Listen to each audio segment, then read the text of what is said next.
Assalamualaikum warahmatullahi wabarakatuh. Saya di sini sebagai moderator dari kelompok 6 yang beranggota saya sendiri Siti Mutmainah, ada Aan Basiratul Fadilah dan Siti Yulianti. Kelompok kami mendapatkan materi anak dengan keterlambatan umum. Langsung saja, yang pertama materinya akan dipaparkan oleh Mbak Siti Yulianti. Kepadanya saya persilahkan. Pengertian anak dengan keterlambatan umum. Keterlambatan perkembangan umum merupakan atau global. Developmental daily merupakan keadaan keterlambatan perkembangan yang bermakna pada dua atau lebih ranah perkembangan. Secara umum, orang tua sebaiknya mengenai tanda bahaya dan perkembangan anak yang sederhana seperti tercantum di bawah ini. Jika orang tua menemukan salah satu tanda bahaya di bawah ini, sebaiknya jangan menunda dan segeralah memeriksakan buah hatinya tenaga kesehatan terdekat. Tanda bahaya perkembangan motor kasar. 1. Gerakan asimetris atau tidak seimbangan misalnya antara anggota tubuh bagian kiri dan kanan. 2. Menetapnya refleks primitif refleks hingga lebih dari usia 6 bulan. B. Tanda bahaya gangguan motor halus. 1. Bayi masih menggenggam setelah usia 4 bulan. 2. Adanya dominasi satu tangan sebelum usia 1 tahun. C. Tanda bahaya bicara dan bahasa. 1. Kurangnya kemampuan menunjuk untuk memperlihatkan ketertarikan terhadap suatu benda pada usia 20 bulan. 2. Ketidakkemampuan membuat flash yang bermakna setelah 24 bulan. D. Tanda bahaya bicara dan bahasa. 1. Perhatian atau respon yang tidak konsisten terhadap suara atau bayi, misalnya saat dipanggil tidak selalu memberi respon. 2. Kemampuan joint attention atau kemampuan berbagi perhatian atau ketertarikan dengan orang lain bagi usia 20 bulan. E. Tanda bahaya gangguan sosio-emosional. 1. 6 bulan jarang senyum atau ekspresi kesenangan lain. 2. 9 bulan kurang bersuara dan menunjukkan ekspresi wajah. 3. 12 bulan tidak merespon panggilan namanya. 4. 15 bulan belum ada kata. F. Tanda bahaya gangguan kognitif. 1. 2 bulan kurangnya fiction.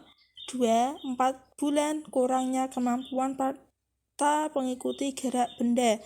3. 6 bulan belum berespon atau mencari sumber suara. 4. 9 bulan belum bumbling seperti mama, baba.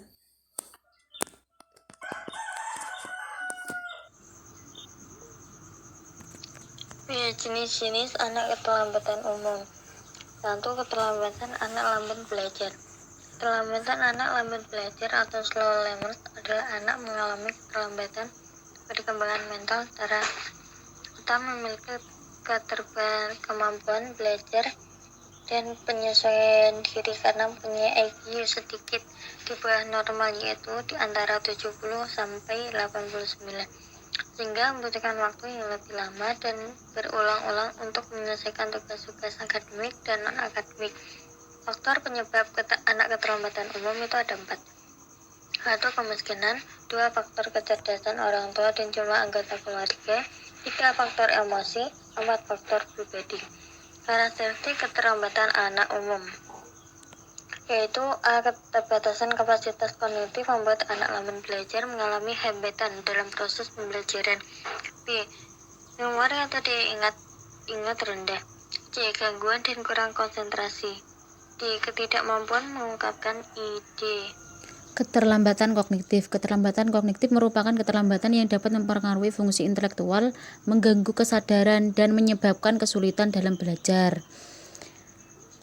Tanda-tanda terjadinya keterlambatan kognitif yaitu 1 hingga 1 tahun seorang anak kecil tidak berupaya mencari barang yang disembunyikan. Yang kedua, hingga 2 tahun tidak mengetahui fungsi dari barang yang umum dilihat seperti sisir, telepon, dan sendok. Yang ketiga, keterlambatan berbicara dan memahami bahasa. Keterlambatan berbicara dan memahami bahasa yaitu seringkali anak dengan keterlambatan perkembangan akan mengenali keterlambatan bisa secara reflektif dan efektif. Tanda-tanda anak kecil mengalami keterlambatan berbicara sebagai berikut. Hingga usia 3-4 bulan, anak kecil tidak merespon pada suara keras. Yang kedua, hingga 7 bulan tidak merespon pada suara. Hingga 1 tahun tidak berbicara meskipun hanya 1 kata. Yang ketiga, dan hingga 2 tahun jika tidak bisa berbicara setidaknya 15 kata. Yang keempat, keterlambatan sosial dan emosional dan perilaku. Keterlambatan sosial, emosional, dan perilaku yang disebabkan oleh perbedaan otak dalam proses informasi atau berinteraksi terhadap lingkungan sekitar. Akibatnya kemauan anak untuk belajar. Keterlambatan sosial, emosional, dan perilaku yaitu hingga 3 bulan anak kecil tidak tersenyum pada orang. Yang kedua, hingga 7 bulan anak kecil enggan bermain-main, tidak menunjukkan efektif, tidak menunjukkan rasa enjoy di sekitar orang. Karakteristik sosial dan emosional.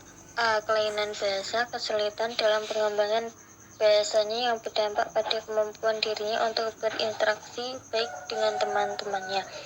B. Maksud berkomunikasi, adanya masalah yang berhubungan dengan maksud berkomunikasi. C. Masalah bahasa lainnya, ketidakmatangan. Karakteristik perilaku, pemilihan rangsangan yang berlebihan. Pemilihan rangsangan yang berlebihan terjadi ketika anak dengan autisme memperhatikan hanya satu objek atau benda untuk memahami sesuatu, atau dia hanya mempunyai satu pola merespon dengan sedikit mempergunakan pengetahuannya. Perilaku menahan diri ini biasanya dilakukan dalam bentuk menggerak pasangannya, bentuk patah dan menabrak. Oke, sekian presentasi dari kami. Apabila ada kesalahan atau kurang pemaparan dari materi kami mohon maaf yang sebesar-besarnya. Saya akhiri. Wassalamualaikum warahmatullahi wabarakatuh.